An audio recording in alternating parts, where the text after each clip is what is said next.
신명기 32장 26절부터 35절까지 말씀.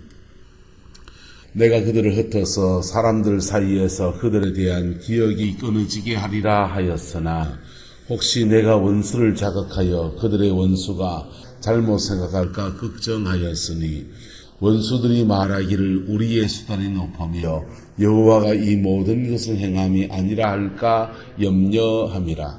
그들은 모략이 없는 백성인 인족이라 그들 중에 분별력이 없도다. 만일 그들이 지혜가 있어 이것을 깨달았으면 자기들의 종말을 분별하였으리라. 그들의 반석이 그들을 팔지 아니하였고 여호와께서 그들을 내주지 아니하셨더라면 어찌 하나가 천을 쫓으며 둘이 만을 도망하게 하였으리요. 진실로 그들의 반석이 우리의 반석과 같지 아니하니 우리의 원수들이 스스로 판단하도다. 이는 그들의 포도나무는 소돔의 포도나무요 고모라의 밭의 소산이라. 그들의 포도는 독이 든 포도이니 그 송이는 썩며 그들의 포도주는 뱀의 독이요 독사의 맹독이라. 이것이 내게 쌓여 있고 내 곳간에 봉하여 있지 아니한가. 그들이 실족할 그때에 내가 보복하리라. 그들의 환난 날이 가까우니 그들에게 닥칠 그 일이 속히 오리로다. 아멘. 성경을 읽다가 저주스러운 말씀들을 이렇게 보게 될 때 참 아멘하기가 싫은 마음이 들 때가 있습니다. 여러분은 어떻습니까? 이제 아멘하기 싫습니다. 솔직히 말하면. 그런데 구약의 그 에발산과 그리심산의 축복을 선포하고 에발산은 저주를 선포하는데 양산에서 다들 아멘, 아멘 그렇게 외쳐야 되는 겁니다. 축복도 아멘이고 저주도 아멘입니다. 하나님의 말씀에 아멘하는 저와 여러분 되기를 그리스도의 이름으로 축복합니다. 근데 이렇게 저주의 말씀을 기록해 놓은 것은 저주를 받으라는 겁니까? 받지 말라는 겁니까? 이런 저주에 들지 말라는 것입니다. 그래서 우리에게는 고난 중에서 해야 될 것이 있는데 바로 분별력입니다. 할렐루야. 한번 따라합시다. 고난 중에 분별하라. 그 은혜가 저와 여러분의 있기를 예수의 이름으로 축복합니다. 우리가 인생의 극심한 고난과 또는 하나님의 심판에 들어가게 되었을 때 그때 분별해야 됩니다. 아니면은 하나님께 이것을 물어야 돼요. 하나님, 왜 이런 일이 생겼습니까? 왜 내 인생에 이런 일이 닥쳤습니까? 진지하게 정직하게 물으면 하나님 정직한 질문에는 응답하십니다. 응답하실 때 하나님의 그 응답을 이렇게 받아들여야 합니다. 구약의 하박국 선지자가 너무나 이해가 안 되는 겁니다. 유대인들은 그래도 의로운 사람이고 이 바벨론 사람들, 아수르 사람들은 막대먹은 사람들인데 하나님이 왜 의인을 악인을 통해서 다루시는가, 심판하시는가. 이게 너무 화가 나고 속이 상하고 그게 심판이 그렇게 다루심이라는 게 그냥 한자 두들 맞고 끝나는 게 문제가 아니고 사람의 목숨이 왔다 갔다 하고 나라 경제가 휘청휘청하고 죽느냐 사느냐의 문제가 달린 문제였기 때문에 하나님이 왜 이렇게 잔혹하게 다루시는가 이런 데 대해서 속도 상하고 그래서 하나님에 대해서 불만을 가지고 묻기를 시작합니다. 하나님 어점입니까? 그렇게 묻다가 성전에 들어갈 때에 그때에 그가 깨달았다는 거예요. 성전에 들어갈 때에 깨달았는데 깨달은 내용이 이렇습니다. 하나님이 몽둥이를 들어서 주의 백성을 연단한다. 몽둥이같이 들어선 사람들은 하나님의 백성 연단이 끝나면 적어도 완전히 망하게 될 거다. 그렇게 깨닫고 그리고 그런 하나님의 진노하심 속에서 분별력이 생겨서 깨닫고 난 뒤에 지금 그러면 나한테 남은 게 뭔가 봤을 때 구원의 은혜가 여전히 붙들고 계신 하나님의 은혜가 그와 함께 있고 심판 중에 있지만 여전히 주의 백성은 주의 백성이고, 그래서 하나님께 간청하는 간구의 기도를 하는 것이, 따라합시다. 주여 진노 중에라도 긍휼을 잊지 마옵소서. 긍휼을 잊지 말아 주옵소서 라고 간구하고, 또 하나 간구한 것이 있습니다. 주여 수년 내에 다시 부흥을 주옵소서. 수년 내에 이 심판의 때가 지나고 난 뒤에 수년 내에 다시 부흥을 주옵소서. 회복을 달라는 말이에요. 다시 회복해 하옵소서. 이거 간구하고, 그리고 그런 임재 속에서 하나님이 그에게 깊이 다가오시는 구원의 은혜 감사하다 보니까, 감격하다 보니까 무화과 나뭇잎에 열매가 없고 포도나무에 과실이 없고 우리의 양떼가 없고 외양간에 소가 없고, 주의 백성은 지금 너무나 곤고한 처지에 빠졌는데 나는 그런 것이 없는데도 하나님께 감사합니다. 구원의 은혜에 감사합니다. 고백하면서 그가 그 다음 고백한 말이 우리에게 소망입니다. 한번 따라합시다. 주께서 나의 발을 사슴과 같이 하사 나를 나의 높은 곳에 다니게 하시리로다. 할렐루야. 자, 하나님의 연단, 하나님의 다루심, 하나님의 심판, 극심할 때는 심판같이 느껴지고 약하게 올 때는 하나님이 징계하셨다라고 하고, 하나님이 경고하셨다 이렇게 느낍니다. 그런데 그 속에서 이 하박국이라는 사람이 그 심판 안에서 차근차근 무엇하기 시작하면서 믿음을 이 고백까지 나가게 됐느냐? 바로 분별을 했기 때문이에요. 뭐 했기 때문에? 분별을 했기 때문에. 왜 이 고난인지 하나님께 묻고, 이해가 안 되는 것을 묻다 보니까 하나님 말씀하시고 말씀하신 것을 가지고 그의 삶, 민족의 삶을 분별해 보니까 그 속에서 역사하시는 하나님의 큰 섭리가 운행하는 것을 본 겁니다. 여러분, 우리도 인생 고비에서 엎치락뒤치락 하는 것이 인생입니다. 늘 좋은 일만 있는 게 아니에요. 엎치락뒤치락 하는 겁니다. 오남선 권사님 아침에 이렇게 차를 타고 오면서 제일 먼저 타시거든, 저 어른이. 제일 먼저 타셔가지고 저한테 하시는 말씀이, 목사님 추우니까 싫지요. 좀 따신 게 좋지요. 이러시더라고요. 내가, 맞아요. 그래야 되는데, 못돼 먹어가지고. 권사님요, 봄, 여름, 가을, 겨울 다 있는 게 좋습니다. 그랬습니다. 그리고 이런 얘기를 목사한테 자꾸 가르치려고 하는 것 같아요. 그냥, 겨울이 있는 나라들이 특징이 뭐냐면요. 겨울에는 작물이 자라지를 않아요. 지금 이제 하우스를 해갖고 뭘 키우지만은 그것도 채소나 이런 것들을 겨우 키우지 그냥 양식이 되는 그런 곡식을 키우기는 어려운 겁니다. 벌나비도 없고. 그래서 겨울철에는 먹을 게 없기 때문에 봄, 여름, 가을, 겨울, 봄, 여름, 가을에 바짝 이래가지고 겨울에 먹을 것을 저축하는 습성이 몸에 배이게 돼요. 태국 같은 날은 1년에 삼보자 갑니다. 삼보자 가는데 저 배 타는 데 가시면 태국 사람들 와서 오징어 배에 많이 타고 앉았습니다. 먹고 살기 힘들어서 우리나라까지 와서 밥 먹고 살겠다고 오징어 잡고 계신다고요. 근데 그 삼보자 가는 나라라는 사람들은 기질이 뭐가 되느냐면 이렇게 저축하지 않아도 또 먹을 게 있는 겁니다. 그래서 이제 사람들이 게을러지는. 일본 사람들이 왜 잃어버린 10년을 보내게 되었느냐? 부모 세대가 돈을 많이 벌어 놓으니까 청년들이 캥거루족이 되는. 캥거루족이 뭔지 압니까? 어머니 태어나고 난 뒤에 밖으로 나와야 되는데 이 주머니, 캥거루 이 주머니 있잖아요. 이 주미에 들어가갖고 여기 안에 유선이 있거든요. 젖도 이 안에 다 짜먹을 수 있습니다. 캥거루가 요 안에 들어가갖고 안 나오는 거예요. 그게 어느 때 지나면 나와야 되는데 시간이 지나도 안 나오는 겁니다.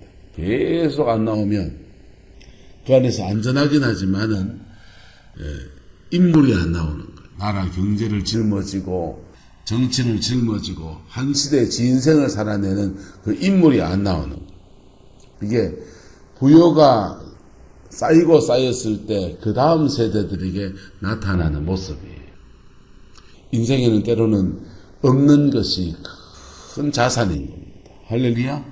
가난한 것이 큰 자산이라고. 힘들고 어려운 시간을 보내는 것이 큰 자산이라고. 그런데 힘들고 어려운 시간을 보내는데 마치 심판같이 힘든 일들, 그런 일들 속에서는 우리가 뭐가 필요하냐? 분별력이 필요합니다. 분별해 볼 때, 분별이 안 되면 하나님께 물을 때, 그러면서 그 속에서 하나님의 뜻과 섭리도 깨닫고 극복해 나갈 수 있는 힘도 얻고, 그리고 그 속에서 내가 앞으로 무엇을 어떻게 처신해야 될지 자신의 인생의 방향성도 찾아내고, 그리고 그 연약한 중에 하나님의 긍휼을 구하고 중보의 기도도 하고 다시 회복을 바라보는 하늘의 소망도 품게 되는 겁니다. 출발은 뭡니까? 분별이에요. 할렐루야. 옆 사람 지금 분별합시다. 분별해야 됩니다. 고난 중에서, 좋을 때만 분별할 게 아니고 고난 중에서 분별해야 됩니다. 자, 20절에 이렇게 말합니다. 내가 그들을 흩어서 사람들 사이에 그들에 대한 무엇이 끊어지게 하리라. 기억이 끊어지게 하리라. 잊혀진 사람이 된다 이 말입니다. 그래서 저 사람 한때 사장했고 잘 나갔고 뭐 잘 살았고 집이 삐까번쩍했고 옛날 말하면 대궐 같은 기아집에 구릉포로 말하면 고래 잡아가지고 부자로 그냥 떵떵거리고 살고 교회에서 큰 소리 치시고 뭐 노예 가서 큰 소리 치시고 그냥 살았다 했는데 쫄딱 망해가지고 사람들 사이에 그들에 대한 무엇이 사라지게 한다. 기억이 사라지게 한다. 그런 사람이 그럼 어디서 나와 이래야 된다. 근데 하나님이 걱정하시는 게 있는데 내가 원수를 자극하여 그들의 원수, 심판의 몽둥이로서는 그 원수들이 잘못 생각하고 걱정했다. 그 심판의 몽둥이로서는 그 사람이 말하기를 우리의 뭐가 높으며 수단이 높으며 여호와가 이 모든 것을 행함이 아니라 할까.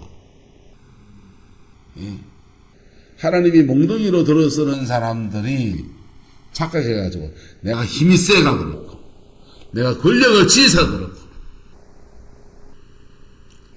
그래서 내가 하는 거지 하나님이 이 모든 것을 행하시는 것이 아니다 염려한다. 여러분 우리가 고난 중에서 첫 번째 기억해야 되는 건 뭐냐면 역사의 주관자가 누구시다? 하나님이시다. 이 고난도 누가 주관하신다? 하나님이 주관하신다. 심지어 이 심판도 누가 주관하신다? 하나님이 주관하십니다. 사람이 죽고 사는 거, 생사, 화와 복이 오는 거, 저주가 오는 거, 그것도 다 사실은 하나님의 큰 섭리 아래 있는 거. 그래서 하나님 앞에서 이것을 생각하는 사람들은 회복의 길로 가는 거예요.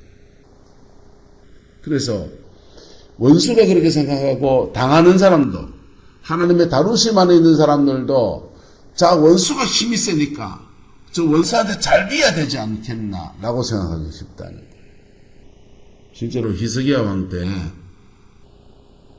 아수르가 쳐들어왔을 때 1차 침입 쳐들어왔을 때 당장 법보다 주먹이라고 아수르 힘이 세니까 아수르한테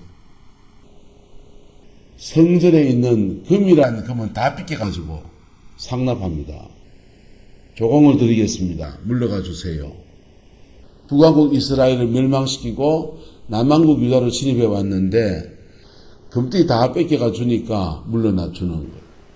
그리고 2차 침입 때 이제 뺏겨줄 금이 없는 거예요. 뺏겨줄 금이 없고 나라를 내줘야 될 상황이 되니까 히스기야가 하나님의 성전에 들어가서 기도하고 그 선제들이 함께 성전에서 기도하고 그렇게 기도했더니 하나님이 아수르 진영에 질병이 발생해가지고 2만 명이 죽어버렸습니다. 그리고 살만네셀이 질병이 발생하니까 전염병이 도니까 군대를 뒤로 물려서 본국으로 돌아갔는데 본국으로 돌아간 데서 반란이 일어나가 나라 멸망당해 버렸어요. 이게 역사를 주관하시는 누구의 힘? 하나님의 힘입니다. 근데 히스기야도 역사를 주관하시는 하나님이시다라고 믿으면 아수르 군대가 쳐들어왔을 때 자신을 분별해서 하나님 우리가 무엇을 고쳐야 하리까? 주여 무엇을 회개해야 하리까? 하나님 앞에 자신을 돌아보고 이렇게 나가면 그 조공을 바치지 않아도 아수르는 무너져 버립니다. 왜? 몽둥이로 들어서려고 한 사람이 누구시니까? 하나님이시니까. 그런데 여호와가 이 모든 것을 행함이 아니라 원수가 힘이 세게 느껴지니까 하나님의 성전에 있는 모든 금띠를 다 벗겨가지고 조공으로 바치는. 그게 믿음의 사람인 히스기야도 그래요. 하물며 우리일까? 첫 번째 분별해야 될 것은 내 자신이 하나님을 믿는 역사를 주관하시는 하나님의 역사하심에 대한 인정함이 있는가라는 것을 스스로 봐야 됩니다. 자, 28절에 이렇게 말합니다. 그들은 무엇이 없는 민족이라 모략이 없는 전략이 없는 민족이다. 그들 중에 무엇이 없도다? 분별력이 없도다. 이 그들이 누굽니까? 이스라엘을 말하는 겁니다. 하나님이 그렇게 징계하시고 성경 말씀에 기록이 다 되어 있는 대로 그 징계가 떨어지는데 그 징계 속에서 모략이 없고 분별력이 없는 민족이다. 여러분, 고난 중에 여러분의 삶을 분별하시기를 그리스도의 이름으로 축복합니다.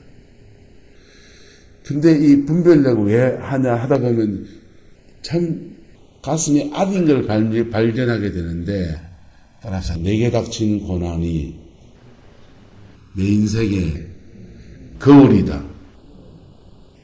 가슴에 아리게 발견하는 것이 뭐냐 하면 내가 지금 당하는 고난이 나의 인생의 거울이다. 갑질했습니까? 갑질 당할 겁니다. 남의 임금을 띄웠습니까? 자기 임금이 띄워질 겁니다. 남의 가정을 깨뜨렸습니까? 내 가정이 깨집니다. 심은 대로 거두는데 잘 분별하면 자기가 지난날에 했던 것에 대해서 거울처럼 딱 나타납니다. 그래서 뭘 회개해야 될지 하나님께 때로는 물을 필요가 없습니다. 자기가 한 것에 그대로 당하니까. 사람을 죽였습니까? 네 생명이 죽을 겁니다. 심은 대로 거두게 합니다. 거울처럼 쌍으로 나타나기 때문에 잘 분별하면 자기가 했는 일에 대한 회개의 제목은 그대로 다 나오게 됩니다. 그들은 근데 모략이 없고 지혜가 없고 분별력이 없다. 그러니까 계속 만난 거. 한 대 맞고 두 대 맞고 세 대 맞고 끝나야 될 것을 네 대, 다섯 대, 여섯 대 죽도록 맞고 앉아있는 거예요. 그래서 이사야 같은 데 보면은 너희가 어찌하여 매를 더 맞으려고 머리끝부터 발끝까지 상한 데 갖다 끝이 없고 여기 맞고 저기 맞고 두드리 맞아가지고 온 몸에다 멍투성인데 어찌 매를 더 맞으려고 그러고 있느냐는 겁니다. 그리고 그 다음에 매일 주일마다 우리가 회개 참회 기도하고 난 뒤에 들려지는 성경 구절이 나옵니다. 오라 우리가 변론하자. 너희의 죄가 진홍 같을지라도 양털같이 되 주홍같이 붉을지라도 흰 양털같이 되리라. 그 다음 말씀은요. 너희가 이 회개하라는 말씀에 절대 순종하면 땅에 아름다운 소산을 먹게 될 거고, 회복의 은혜를 입어서 땅에 아름다운 소산을 먹게 될 거고, 회개하지 않으면 명하리로다. 계속 심판이 가중처벌로 계속 넘어갑니다. 그들이 지혜가 있어서 깨달았으면 자신들의 무엇을, 종말을 뭐 했으리라? 분별해서.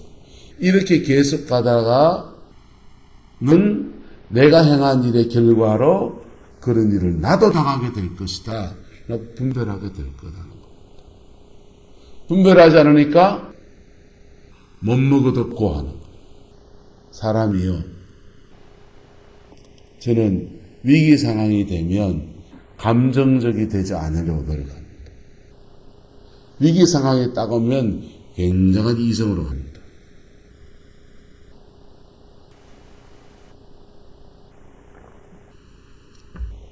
감정적인 거, 저도 감성이 있습니다. 음악 좋아하고 이런 사람들 여성성이 있고 감성이 있어요. 저 있어요. 그런데 위기 상황이나 하나님의 징계의 상황이나 그런 상황에 가면 감정을 안 갑니다.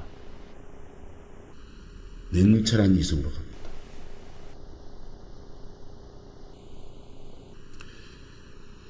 감정으로 가면 어떻게 되느냐? 하나님이 징계하시고 심판하실 때 하나님이 몽둥이를 들어서거든. 그래서 들어서는 몽둥이가 밉다 안 밉다? 사람의 입장에서 보세요. 들어서는 몽둥이가 밉다고요. 그게 목사로 말하면 여러분 교인들이라고 때로는. 장로님이고 권사님일 때도 있다고. 법보다 주먹이라고. 저 사람 어떻게 정리하면 될 것 같고 그게 사람의 마음이라고. 그런데 그 속에서 그 일을 주관하시는 분이 누구시다? 하나님이시다. 누구시다? 남편을 통해서 여러분을 다루려 합니다. 그럴 때 남편이 미운겨 하나님의 섭리 앞에 무릎 꿇겠는겨? 한자자 권사님. 성령범 선생님 통해서 권사님을 다룬다 칩시다. 그러면 주여 분별력을 갖추고 왜 이런 일이 생겼는지 분별하게 하옵소서 하면서 영적 전쟁하면서 하나님 앞에 무릎을 꿇겠는겨? 저 인간이 또 왜 저기까지 샀노 하면서 남편한테 짜증내겠는겨? 그러면 정답인데 현실은요. 이게 더 쉽다니까. 그치요? 그 인간이라니까. 근데 그때 하나님이 역사를 주관하신다. 그 믿음 가지고 무릎 꿇어야 됩니다. 그게 믿음으로 살기가 어려운 점이에요. 그래서 저는 위기 상황이 오면 감정으로 안 갑니다. 이성으로 갑니다. 이성은요, 분별력으로 나가거든요. 이래 가다가는 더 터지지. 저 혼자 두려움. 하나님께 두드려 맞은 적이 있기 때문에 저는 겁이 나요. 그래서 이성은 역사는 하나님이 주관하십니다. 그리고 계속 가다가는 끝을 분별해야 됩니다. 어떻게 될 것인지. 그래서 분별의 결론은 뭐냐 하면요. 결론은 하나님의 주권 앞에 무릎 꿇고 회개하고, 결론은 버킹엄이라고. 결론은 이사야서 23장 말씀이에요. 오라 우리가 서로 변론하자. 너희의 죄가 주홍 같을지라도 양털같이 될 것이고 진홍같이 붉을지라도 흰 양털같이 되리라. 그 회개를 주시고, 그리고 그렇게 회개하면 땅에 아름다운 소산을 먹게 하실 것이고, 회개하지 않으면 망하리로다. 저는 그 회개 기도문 할 때 뒷구절을 거꾸로 바꿔놨어요. 회개하지 않으면 망할 것이고 절저 순종하면 땅에 아름다운 소산을 먹을 것이라. 이렇게 망하는 걸 앞에 갖다 놓고 회복을 뒤에 갖다 놔서 끄트머리는 그래도 회복이 돼도 그래 해서 성경구절 읽고 있는 겁니다. 여러분, 복잡한 설교를 하는 거지만 결론은 하나입니다. 분별하십시오. 여러분의 삶을 분별하십시오. 적나라하게 분별하십시오. 치열하게 분별하십시오. 그리고 그 끝까지 분별해 보세요. 그리고 내가 오늘 무엇 해야 될 것인가를 찾아보십시오. 오늘 내가 무엇 해야 될 것인가 서론에 얘기했습니다. 하박국 선지자가 했던 것처럼 하시면 됩니다. 분별이 안 되면 하나님께 물으십시오. 정직하게 물으면 하나님이 응답하십니다. 그렇게 받은 응답 붙들고 하박국이 다시 기도하며 나갈 때 그가 한 기도의 제목은 그가 죄를 지었으면 그가 회개할 때인데 그분이 죄를 지은 것이 아니니까 하나님 이 백성을 긍휼하게 달라고 진노 중에서라도 긍휼을 잊지 말아 주옵소서. 아수르나 바벨론을 통해서 우리를 징계하시고 심판하시는 진노 중에서라도 긍휼을 잊지 말아 주옵소서. 중보기도 하고 하나님 주의 일을 수년 내에 다시 무언케 회복의 은혜를 주옵소서. 이거 기도하다가 본인은 영적인 깊은 데 들어가면서 선지자로서 그의 높은 길을 다니게 하시는 은혜에 대해서 감사하며 찬양하는 겁니다. 여러분, 그게 분별한 자가 취하는 삶의 태도이고 분별한 자가 그 심판의 고비에서 멈춰서서 하나님의 뜻 앞에 겸허해진 사람의 믿음의 고백인 것입니다. 저와 여러분 안에 이 은혜가 풀어지게 되기를 그리스도의 이름으로 축복합니다. 이 대한민국 사회는 아직 극심한 심판과 징계 가운데 있지는 않습니다. 한국교회도 코로나 때문에 어렵다 하지만은 극심한 심판과 징계 가운데 있지 않아요. 순교자가 나온 것도 아니잖아요. 그런데 조짐은 나빠요. 조짐은 아주 나쁩니다. 하나님 앞에 진실로 무릎 꿇는 당신의 종들이 사라지고 있습니다.